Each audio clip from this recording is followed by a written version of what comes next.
સતગુરુ નીતિન સાહેબ આ સત્સંગમાં સમજાવી રહ્યા છે. કાળ ભગવાનની સૌથી મોટી ઝાડ છે રક્ષક કલા.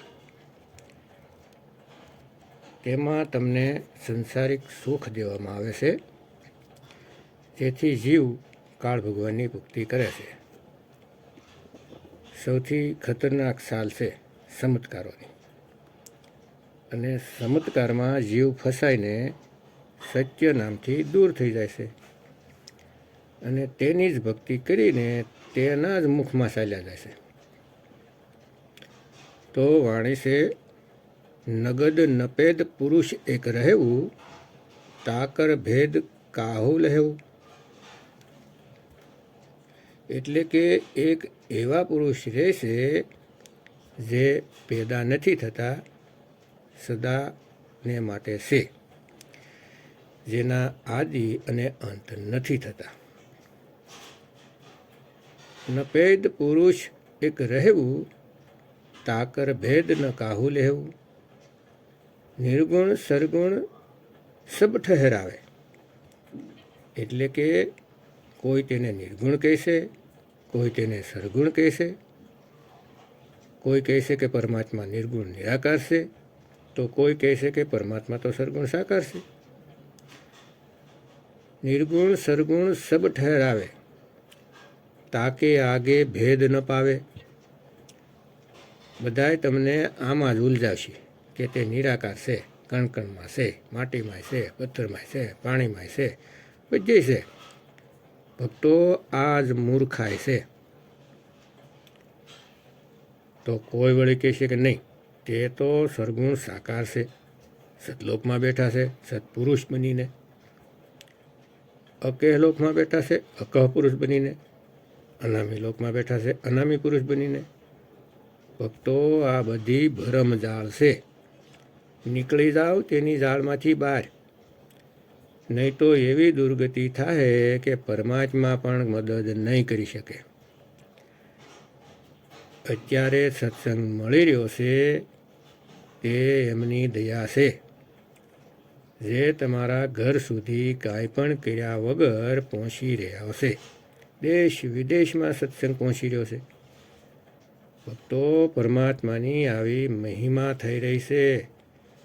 તમને સત્ય ઘર બેઠા મળી રહ્યું છે, એવી માલિકની દયા થઈ રહી છે. આગળ કહે છે, નિર્ગુણ સરગુણ સબ ઠહેરાવે, તાકે આગે ભેદ ન પાવે. બધાય સરગુણ નિર્ગુણમાં જ ઉલઝાવે છે, પણ તેની આગળ ભેદની જ નથી ખબર કોઈને કે તે છે હું. જે સરગુણ નિર્ગુણ બંનેથી ન્યારા છે તેનું કોઈ વિચાર પણ નથી કરી શકતું, નથી સમજી શકતા, જ્યાં સુધી તે પરમાત્માની દયા ન થાય ત્યાં સુધી. ધર્મદાસ તુમે કહું બુજાઈ, નિર્ગુણ રારંકાર હે ભાઈ. જે 10મા દ્વારમાં રારંકારની ધૂન થઈ રહી છે તે નિર્ગુણ છે. તે શબ્દ નથી, સમજી જાઓ. નિર્ગુણ નામ નિરંજન હોય, પુરુષ ભેદ પાવે નહીં કોઈ. આ એ ધૂન છે જેને નિરંજન કાળ કહે છે. કાળની ધૂન તમને ઉલઝાવીને મારશે, અને તે શબ્દનો ભેદ કોઈને મળશે નહીં, કોઈને નહીં. નિર્ગુણ કહીએ ઓમકારા, પુરુષ ભેદ તાહુ છે ન્યારા. જે લોકો સોહમનો જાપ કરે છે તેને જ નિજ નામ સમજી રહ્યા છે, તેના માટે જ બોલે છે, પુરુષ ભેદ તાહુ છે ન્યારા. તે સોહંગને જપીને તે પરમં પિતા પરમાત્મા શબ્દ ગુરુ નહીં મળી શકે, નહીં મળી શકે.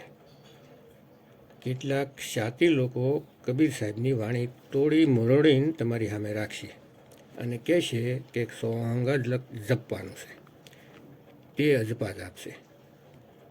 સોહમ શબ્દની અક્ષર વાસા, તાહી ભિનકર જપીએ દાસા. આ વાણી બોલીને કહેશે કે આને ભીન કરી દો. અરે ભાઈ, ભીનનો મતલબ છે એકથી બીજાનો કોઈ સંબંધ ન હોય, બિલકુલ અલગ. તેને કહેશે ભીન.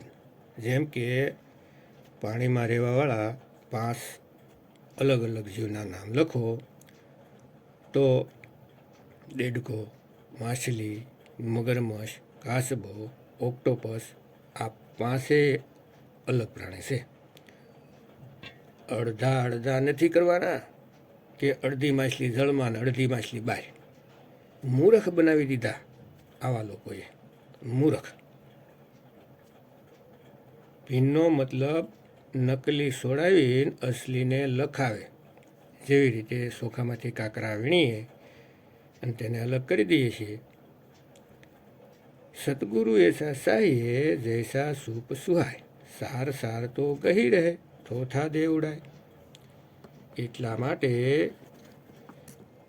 સાહેબે જોહરીનું નામ લીધું છે. જોદન હોંગે જોહરી, રતન લેંગે બિલગાય, સોહમ સોહમ જપી મુવા, મિથ્યા જન્મ ગવાય. જે પણ સોહમનો જાપ કરી રહ્યા છે તેનો જન્મ બરબાદ થઈ રહ્યો છે ભક્તો. અરે એને તો એ પણ નથી ખબર કે મારું નિજ નામ શું છે, મારું નિજ ઘર ક્યાં છે, મારું નિજ ઠેકાણું ક્યાં છે. કેમ કે સુરતીને સોહમમાં રમાવી લીધી. સોહમ તો પવન છે, પવનને સોહમ કહે છે ભક્તો. પવન વગર સોહમ નથી. તો આવા સાલા કાળદૂતોથી સાવધાન રહો, આવા સાતી લોકોથી સાવધાન રહો, નહીં તો ઘુમાવી ફેરવીને ફરી ત્યાં જ લાવશે.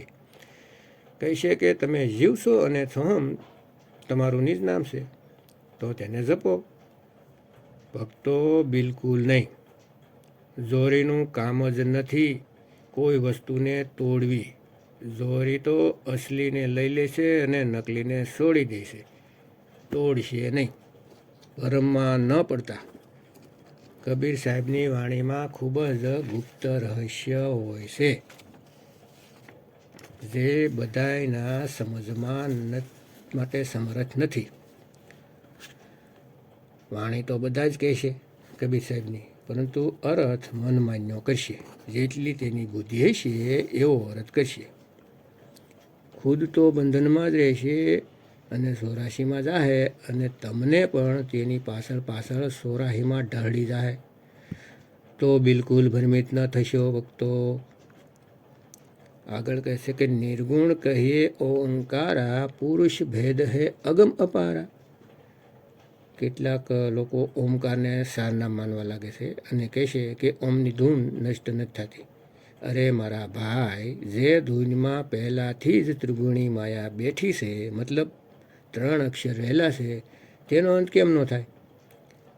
ઓમ એક અક્ષર નથી અને કબીર સાહેબ તો 2 અક્ષર બોલે છે. તો ઓમ શબ્દમાં 3 અક્ષર છે, અ, ઉ, મ. અથી અકાર, ઉથી ઉકાર, મથી મકાર. કેટલાક લોકો શ્વાસમાં જપે છે ઓહમ સોહમ, કેટલાક મુખમાં જપે છે મનમાં ઓહમ સોહમ પછી મનમાં જપે છે. મતલબ કે એમાં ઉલઝાવી દીધા છે કે પૂછો નહીં. પણ જે વિવેકી હંસ છે તે આ જ્ઞાનને સમજીને તે અધૂરા ગુરુના શરણમાં નહીં રહી શકે. અને જે વિવેકી નથી તેની તો કોઈ ઉમ્મીદ જ નથી. તે તો ત્યાં એવા સોટેલા રહેશે કે કોઈ ઝાડ પડી જાય તો પણ કેટલાક પાંદડા તેની સાથે સુકાઈને ખતમ થઈ જાય છે. જે આ જ્ઞાન માટે નથી જોડાતા તેઓ તો પોતાના લાભ માટે જોડાયેલા હોય છે કે હું ગુરુને છોડી દઈશ તો મારું નુકસાન થઈ જાય, મારું નામ ખંડ થઈ જાય. તો આવા ભ્રમિત લોકો માટે મદન સાહેબના પંથમાં જગ્યા નથી. झूठे सुख को सुख कहे और मान रहा मनमोद, ये जगत सबे ना काल का, कुछ मुख में कुछ गोद. તો ભક્તો એવા લોકો માટે તો કાળનું મુખ જ સતલોક છે. તો ભક્તો વિચાર કરો. આગળ કહેશે કે નિર્ગુણ કહીએ મન કો રૂપા और परम पुरुष है अगम अनुपा. નિર્ગુણ મનનું જ રૂપ છે, પરંતુ અધૂરા સંત તેની સાલને નથી સમજી શકતા. જે જ્યોત સ્વરૂપીના દર્શન કરે છે તે મન છે. મન તું જ્યોત સ્વરૂપ હે, પરંતુ આ લોકો નથી સમજી શકતા, કેમ કે સતગુરુની કમી છે. તેના જીવનમાં કોઈ ભેદી ગુરુ નથી. મન કે બહોત સે રંગ હે, સિન આવે સિન જાય, એક રંગ મેં જો રંગે સોજન સંત કહાય. મનના જ બધાય રંગ છે. પિંડી મન અને બ્રહ્માંડી મન, બે રીતના મન છે. પિંડી મન સાકાર દેવી દેવતાના દર્શન કરાવે છે, અને બ્રહ્માંડી મન તમને નિર્ગુણ નિરાકાર માયાના દર્શન કરાવે છે. જ્યોત સ્વરૂપી અલખ નિરંજનના દર્શન કરાવે છે. તેમાં જ ઉલઝાવીને મારે છે. ક્યારેક સત્પુરુષ બનીને બેસી જાય છે સિંહાસન ઉપર, ક્યારેક અલગ પુરુષ બનીને બેસી જાય છે, ક્યારેક અનામી પુરુષ બનીને બેસી જાય છે, અને તમને ખબર પણ નથી પડવા દેતું કે સત્ય છે હું. તમે તે પ્રકાશને જોતા રહો છો, તે માયાને જોતા રહ્યો છો, અને એવું વિચારો છો કે મારી તો મુક્તિ થઈ ગઈ. જેવી રીતે ઘાણીનો બળદ આંખી ઉપર તો પાટો બાંધેલો હોય છે, અને આખો દિવસ ચાલે છે, અને વિચારે છે કે હું તો ઘણો દૂર નીકળી ગયો છું. પણ જ્યારે આંખ ઉપરથી પાટી ખોલવામાં આવે છે તો જુએ છે કે ઘાણી તો પાસે જ છે. જ્યાંથી હાલે છે ત્યાં ફરી પાછો આવે છે, અને તે એવું વિચારે છે કે મારી સફર ચાલી રહી છે, ઘાણી તો પાછળ રહી ગઈ. તો આવા હાલ થશે. આગળ કહેશે કે નિર્ગુણ કહીએ શક્તિ અપારા, પુરુષ ભેદતા હુસે ન્યારા. તો આમાં 5 શબ્દ આવે છે: જ્યોત નિરંજન, ઓમકાર, રારંકાર, સોહમ અને શક્તિ. આ નામ યુગો યુગોથી ચાલે છે. આપણા પૂર્વજો એટલે કે ઋષિ મુનિ પીર કે પૈગંબર આ નામ જપીને ચાલ્યા ગયા, અને આ નામ જપીને જીવન બરબાદ કરી દીધા. કબીર સાહેબે આવીને કહ્યું કે 5 નામ ઓર 5 મુદ્રા સોઈ નિશ્ચય જાના, इससे आगे पुरुष पुरातन तिनकी खबर न जाना. परम पुरुष दर अधरतान है, अधरतान के आगे, अरे इसके आगे कौन बतावे, सभी शब्द में पागे. બધા જ આ શબ્દોમાં પાગલ થઈ ગયા, ઉલજી ગયા. આનાથી આગળ જે અધર છે મતલબ નિરાધાર છે. અધર દીપ જहाँ ગગન ગુફા में है निज वस्तु सारा, ज्योत स्वरूपी અલખ નિરંજન ધરતા જાન હમારા. તે અધરતાનને તે જ જાણી શકશે જેની ઉપર સતગુરુની દયા થઈ જશે. તે આ 5 નામથી ન્યારા થઈ જશે. કબીર સાહેબે કહ્યું હતું, સંતો સબ શબ્દ, શબ્દ ही शब्द बखाना, शब्द ही फास फंसे सब कोई, शब्द नहीं पहचाना. જ્યારે કબીર સાહેબે ખુલાસો કરી દીધો કે આ 5 નામ જપીને કોઈ બસ્યો નહીં, બધા જ ગર્ભમાં આવશો, તો આ કાળના દૂતોએ શક્તિ હટાવીને સતનામ ફિટ કરી દીધું. કેમ કે જીવને એવું ન લાગે કે નકલી છે. સાહેબ કહેશે કે સતગુરુ સોઈ સતનામ બતાવે, બાકી ગુરુ કોઈ કામ ન આવે. સતગુરુ તે છે જે સતનામ લખાવી દે. સતનામનો મતલબ છે સાસુ નામ. સતગુરુ તે જ છે જે સાસુ નામ આપી દે. તે સાચા નામ સિવાય કોઈ નામ ન આપે. પરંતુ આ લોકો 4 નામ તો એ જ રાખ્યા, અને 5મું નામ શક્તિ હટાવીને સતનામ ફિટ કરી દીધું, અને જીવોને ભરમાવી દીધા. હવે જીવ એવું વિચારે કે 5 રૂહાની મંડળ છે, તેમાં પહેલાના ધણી જ્યોત નિરંજન છે. જ્યોત નિરંજન એટલે શિવ અને શક્તિ. જ્યોત નિરંજન જેનાથી પીસો ચડાવવા ગુરુ ધારણ કરો છો, તે જ પાછા તેની સાથે જ જોડે છે, નામ બદલીને જ્યોત નિરંજન. અને તમને ખબર પણ નથી પડવા દેતા કે તમે કોની પૂજા કરો છો. દેખાવ તો બહુ કરો છો કે અમે મંદિરે નથી જતા, શિવજીની પૂજા નથી કરતા, શક્તિની પૂજા નથી કરતા, પણ નામ તો તેના જ જપાવી રહ્યા છે. ઊંધા કાન પકડાવો છો. એટલા માટે કબીર સાહેબે કહ્યું, ગુરુ કરો જાન કે ઓર પાણી પીવો શાન કે. જાણ્યા વગર ગુરુ ન કરો. ગુરુની સાધના શું છે, શબ્દ શું છે, અને આ અધૂરા ગુરુ બંધનમાં બાંધી દે છે કે કોઈને કહેશો નહીં, નહીંતર પરમાત્મા નહીં મળે. આવી ચાલાકી કરે છે અધૂરા ગુરુ. એક તો 52 અક્ષરના નકલી નામ અને પાછા કહે છે અસલી છે, આને સંભાળીને રાખજો. જેવી રીતે નકલી અંગૂઠીને કોઈ સારા એવા પેકિંગમાં પેક કરીને આપે મસ્ત કવરમાં, અને પેલો માણસ કવર જોતો જ રહેશે, કેટલું સારું કવર છે અને વસ્તુ તો કેટલી સારી છે. સામાન નથી જોતા અને કવરમાં જ ઉલજી જાય છે. આગળ કહેશે કે પવન કાળ નિર્ગુણ હે ભાઈ. પૂરા વિવેકથી સમજો. પવન એટલે હવા, શ્વાસ. આ પણ નિર્ગુણ કાળ છે. આને કોઈ પુરુષ ન સમજી લેતા. શ્વાસોમાં ધ્યાન લગાવીને તેને જ પરમાત્મા માની લીધા તો બિલકુલ નહીં. પવન કાલ નિર્ગુણ હે ભાઈ. પુરુષ પરમ પદ કહું ન જાય. તે પરમ પુરુષનું પદ જે છે તેનો કોઈ વર્ણન નથી કરી શકતું. તે પવનથી ન્યારા છે. નજર ન આવે નિર્ગુણ સોય, દ્રષ્ટિ પડે સર્ગુણ હોય.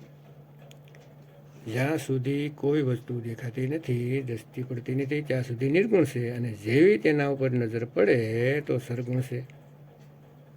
નિર્ગુણ સરગુણ દોનો છે ન્યારા, જાનેગા કોઈ જાન નહારા. નિરાકાર અને સાકાર આ બંનેથી પાર છે જે અવસ્થા, તે પરમ પુરુષની અવસ્થા છે. જ્યાં સુધી સુરતીને નિર્ગુણ અને સરગુણ શબ્દથી પરે નહીં લગાવો, ત્યાં સુધી તમારે જીવ અવસ્થામાં જ રહેવું પડશે.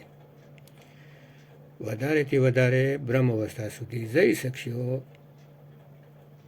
અને ફરી પાછા ગર્ભમાં આવવું પડશે. જો આનાથી બસવું હોય તો સંતો શબ્દ સાધના કીજે.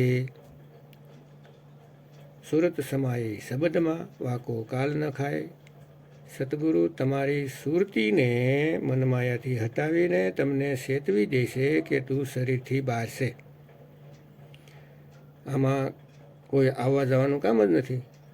તમે શરીરના અજ્ઞાનથી બહાર આવો છો અને હવે તમને ખબર પડી જાય છે કે મને કોઈ નથી પકડી શકતું. તે કાળની હદ 3 લોકમાં જ છે. હમ જहाँ રહે કાલ તहाँ નહીં, ઓર કાલ સે જીત હંસ લે જાય.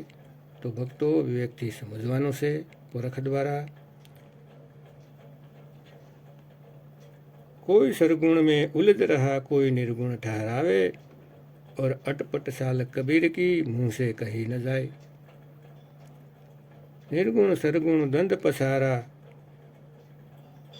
दोनों पड़ गए काल की धारा. તો ભરમિતને નથી થવાનું. વિવેક લગાવો અને સાસો શબ્દ જે છે એને પ્રાપ્ત કરો અને આ નકલી શબ્દોથી પીછો છોડાવો. વધારે માહિતી માટે યુટ્યુબમાં સતગુરુ નીતિન સાહેબના સત્સંગ સાંભળવા નમ્ર નિવેદન છે, કેમ કે આ મોકો વારંવાર મળવાનો નથી. જય ગુરુ નીતિન સાહેબ, જય ગુરુ વૈરાગ સાહેબ, જય ગુરુ મદન સાહેબ, જય જય મુક્તિના દાતા કબીર સાહેબની જય.